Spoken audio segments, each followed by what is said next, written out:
إن الحمد لله نحمده تعالى ونستعينه ونستغفره ونعوذ بالله من شرور أنفسنا ومن سيئات أعمالنا. من يهده الله فلا مضل له ومن يضلل فلا هادي له. أشهد أن لا إله إلا الله وحده لا شريك له وأشهد أن محمدا عبده ورسوله. قال الله عز وجل: يا أيها الذين آمنوا اتقوا الله حق تقاته ولا تموتن إلا وأنتم مسلمون. يا أيها الناس اتقوا ربكم الذي خلقكم من نفس واحدة وخلق منها زوجها وبث منهما رجالا كثيرا ونساء واتقوا الله الذي تساءلون به والأرحام إن الله كان عليكم رقيبا. يا أيها الذين آمنوا اتقوا الله وقولوا قولا سديدا يصلح لكم أعمالكم ويغفر لكم ذنوبكم ومن يطع الله ورسوله فقد فاز فوزا عظيما. أما بعد، فإن أصدق الحديث كتاب الله وخير الهدى هدى رسول الله صلى الله عليه وعلى آله وصحبه وسلم، وشر الأمور محدثاتها وكل محدثة بدعة وكل بدعة ضلالة وكل ضلالة في النار. أعاذنا الله وإياكم من الضلالة ومن النار. Ma'asyiral muslimin rahimani wa rahimakumullah. Sesungguhnya Allah Subhanahu wa taala telah menggariskan kehidupan manusia itu dalam keadaan susah dan dalam keadaan payah. Sebagaimana Allah Subhanahu wa taala firmankan dalam ayatnya: لا أقسم بهذا البلد وأنت حل بهذا البلد ووالد وما ولد لقد خلقنا الإنسان في كبد. Setelah Allah Subhanahu wa taala bersumpah, la uqsimu bihadzal balad, akan kemuliaan negeri Makkah, wa anta hillun bihadzal balad, dan juga keberadaan Rasulullah SAW yang pasti akan kembali menaklukkan kota tersebut, kota Mekah, atau masuk ke dalam kota Mekah. Wa walidin wa ma walad, dan sumpah Allah Subhanahu wa taala demi orang tua dan anak.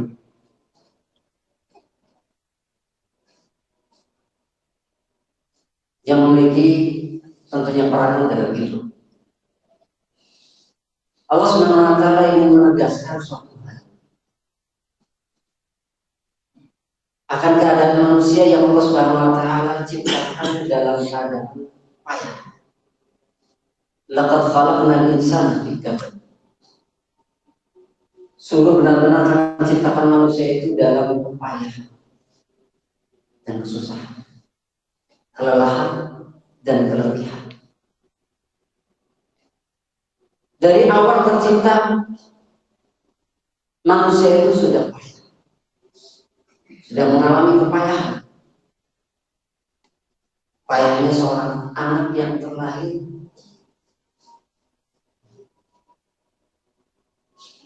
temukan bumi dalam keadaan nangis. Belum lagi dia mengalami masa-masa pertumbuhan dan perkembangan dengan susah payah. Jadi dia mengenal orang tuanya, mengenal apa yang ada di sekelilingnya.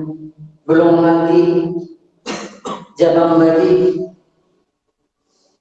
di masa pertumbuhannya dia harus menyesuaikan dengan keadaan cuaca dingin panas. Belum lagi masa pertumbuhan tatkala anak itu sudah ingin bergerak, berjalan, merangkak, susah payah. Belum lagi tatkala anak itu harus menjalani masa-masa pertumbuhan, butuhnya dia makan, Sesuatu yang baru harus masuk ke dalam tubuhnya. Susah payah.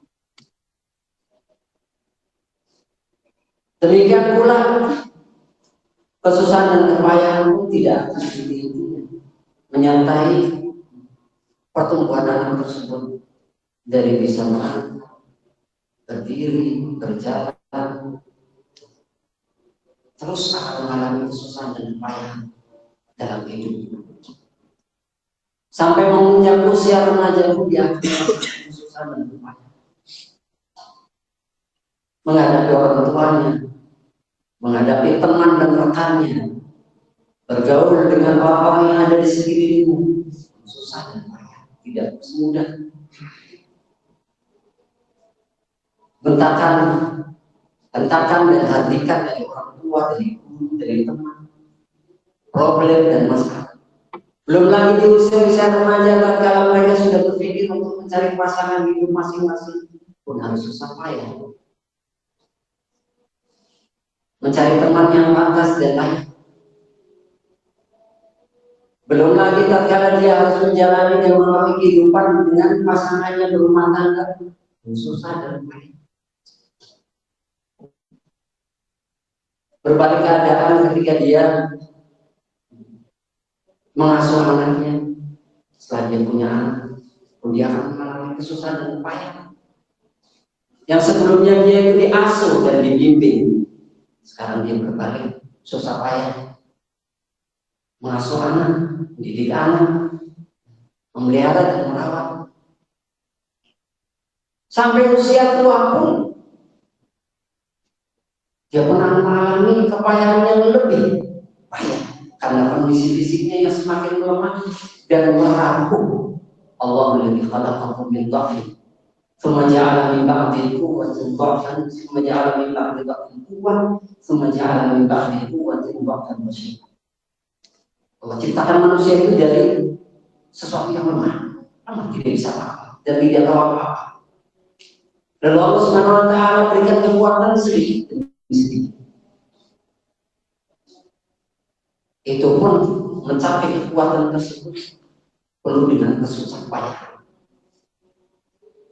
Sampai tahapan Allah Subhanahu wa taala akhir kehidupannya dalam keadaan lemah. Bukan hanya kelemahan orang di masa tua itu lebih daripada kelemahan di masa kecilnya. Karena Allah katakan bahwa dha'fan wa syai'an. Dha'fan wa syai'an. Allah kembalikan kelemahan itu ditambah dengan syai'an. Masa tua, masa renta, dan masa kerapuhan. Rapuh semuanya, lemah semuanya. Itu yang semakin menambah payah. Sekalipun fasilitas dan sarana kehidupan sekarang itu sudah semakin mempermudah orang, tapi tetap saja orang-orang tua itu akan merasakan kepayahan menjalani. Makanan enak pun sudah tidak terasa tebal semuanya. Semua yang dipandang oleh mata pun semakin redup. Tidak setara dahulu kala. Itu keadaan manusia dari perjalanan hidup. Umumnya manusia. Laqad khalaqnal insana. Kalau manusia hidup itu dari lahir sampai akhir hayat itu selalu dalam keadaan kepayahan. Susah payah. Lelah. Kapan istirahatnya? Mati. Makanya pernah Rasulullah SAW ketika beliau diperlihatkan ada jenazah yang diiringi oleh para sahabat, Rasul mengatakan mustahil, mustahil. Ini orang jenazah ini keadaannya cuma dua. Kalau dia tidak istirahat, ya berarti diistirahatkan, mustahil atau mustahil. Kata para sahabat, ya Rasulullah, mustahil buat mustahil. Apa yang dimaksudkan? dua keadaan. Kalau enggak istirahat, jadi istirahat. Kata Rasulullah SAW memandungi mustahil. Yastarihu min nasabi dunya wa ta'abiha. Adapun seorang mukmin, matinya seorang mukmin itu matinya istirahat. Istirahat, lelah, payahnya kehidupan. Payah, lelah, letih. Senyaman apapun kehidupan yang dijalani oleh seseorang, pasti dia akan merasakan kepayahan.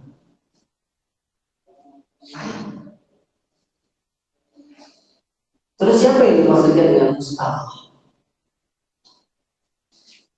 Ammal fajir yastarihu min al-ibad wal bilad wasyajar wal jawab. Adapun yang dimaksudkan yang istirahat itu orang-orang jahat.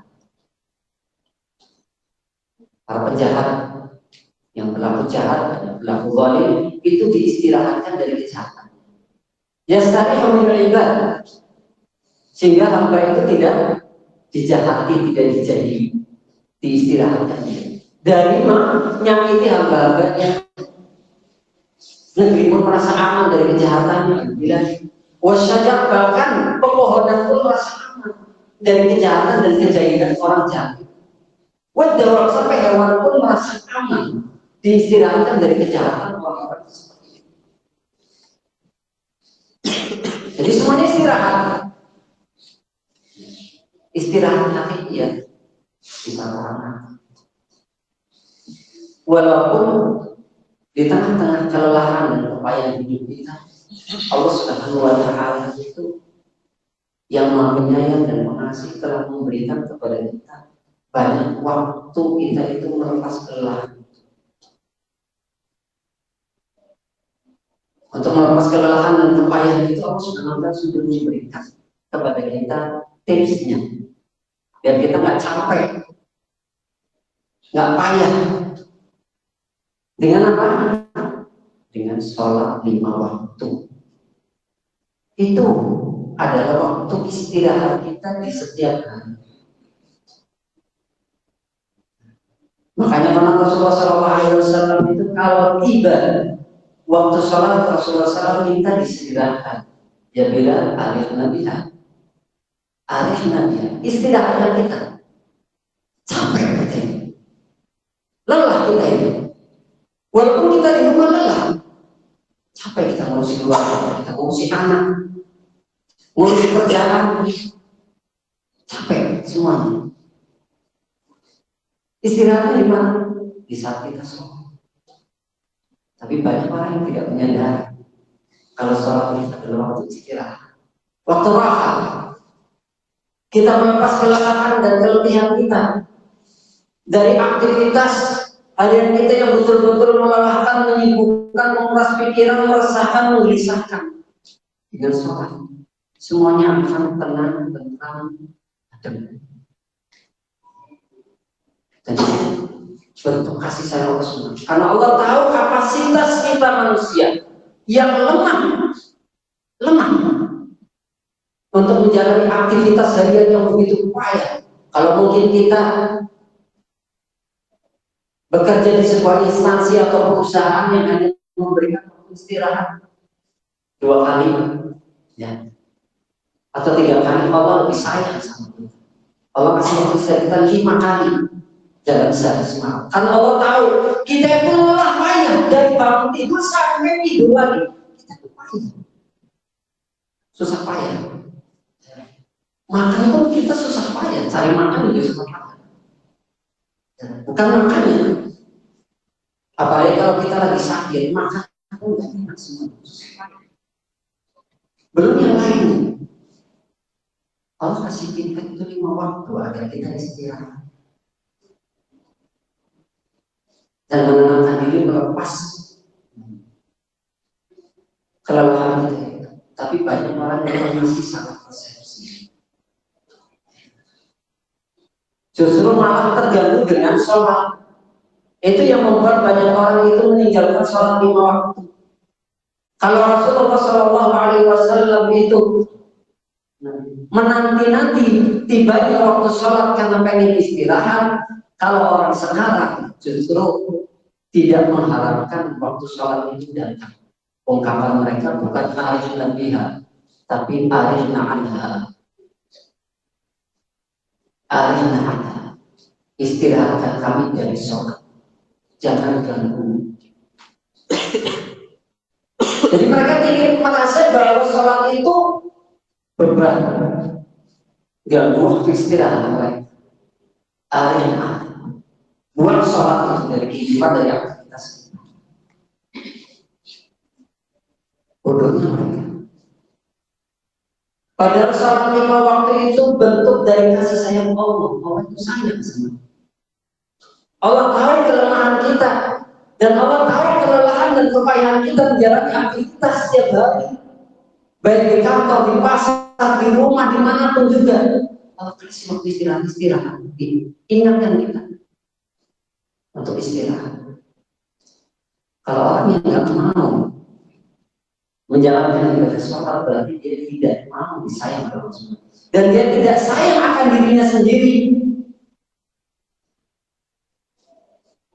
Dia tidak sayang akan dirinya sendiri.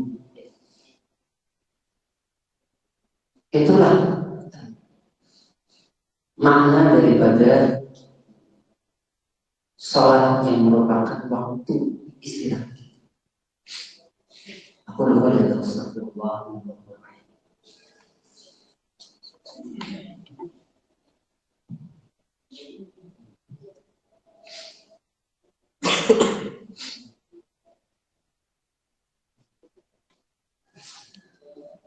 Alhamdulillah hamdan katsiran tayyiban mubarakan fihi kama yuhibbu rabbuna. Asyhadu an la ilaha illallah wahdahu la syarika lahu wa asyhadu anna Muhammadan abduhu wa rasuluh.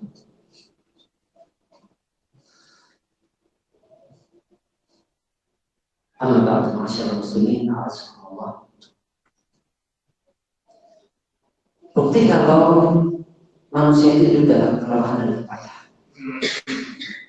Banyaknya tempat-tempat peristirahatan, tempat-tempat yang dibuka dan semakin banyaknya semaraknya tempat-tempat orang melepas kelelahan dan kepayahan itu. Rest area, objek-objek wisata, tempat-tempat peristirahatan. Guna melepas kelelahan dan kepayahan. Karena apa? Pengen istirahat. Tapi sayang mereka tidak sadar. Banyak orang yang tidak menyadari kalau di sana ada tempat peristirahatan paling nyaman, paling murah, paling mudah dan paling dekat. Gak usah jauh-jauh. Tidak perlu buang-buang tenaga, buang-buang energi, buang-buang waktu. Masjid yang ada di sekitar mereka. Apa mereka tidak sadar? Kalau itu ada tempat peristirahatan, tempat orang melepas kelelahan. Di saat mereka itu ngapain? Walau hanya sekedar tidur saja, istirahat saja, pasti akan hilang. Apalagi kalau dia memenuhi panggilan Allah Subhanahu wa Ta'ala. Itu baru sholat 5 waktu. Baru sholat 5 waktu. Belum nilai-nilai ibadah yang lain yang bisa kita laksanakan di bawah naungan masjid, naungan rumah Allah Subhanahu wa Ta'ala. Baik itu berzikir atau menuntut ilmu, mengkaji ayat-ayat Al-Quran, membaca Al-Quran, jauh lebih menenangkan lagi. Tinggal kebutuhan kita saja. Kalau kita pengen nambah waktu istirahat, jadi tambah sholat sunnah. Kalau sudah merasa cukup lelah dan payahnya, terasa hilang dengan sholat wajibnya, cukup. Itu yang wajib. Tapi kalau merasa kurang, tambah sholat sunnah, baca Quran, kajian Quran. Itulah bentuk dari kasih sayang Allah Subhanahu wa Ta'ala. Kalau kita ingin disayangi oleh Allah Subhanahu wa Ta'ala. Dan kalau kita betul-betul sayang terhadap diri kita, jaga sholat 5 waktu. Mereka itulah sejatinya orang-orang yang pantasnya disebut al-marhum. Bukan orang yang mati, yang meninggal dunia saja yang berhak menyandang gelar al-marhum.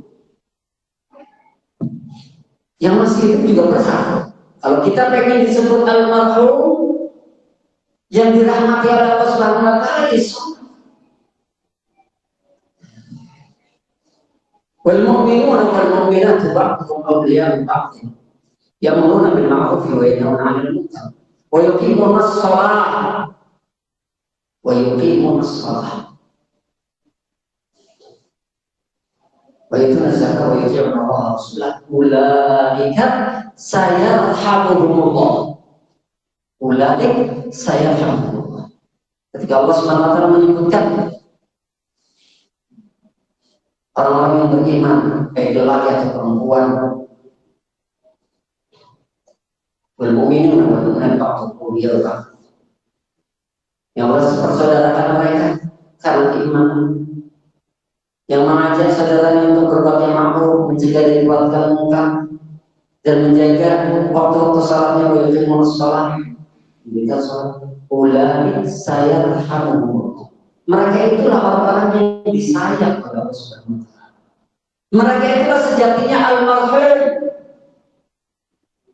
Kalau memang kita ingin menyandang predikat itu di pandangan Allah Subhanahu wa taala, bukan di pandangan manusia. Al-marhum itu adalah orang-orang yang sayang terhadap dirinya dan menyadari akan besarnya kasih sayang Allah terhadap dirinya. Tentunya di jalan ini harus sama. Itulah sejatinya orang-orang yang disayang oleh Allah Subhanahu wa taala. Mudah-mudahan Allah Subhanahu wa taala selalu membimbing kita semuanya untuk bisa menjaga hati waktu-waktu salat kita, kaum muslimin, dan menyatakan kaum muslimin akan besarnya peranan sholat dalam kehidupan dan betapa besarnya kebutuhan kita terhadap sholat sebagai tempat kita artinya mengistirahatkan diri kita dari semua kelelahan dan kepayahan hidup, dari semua aktivitas. Nasallallahu alaihi wa sallam.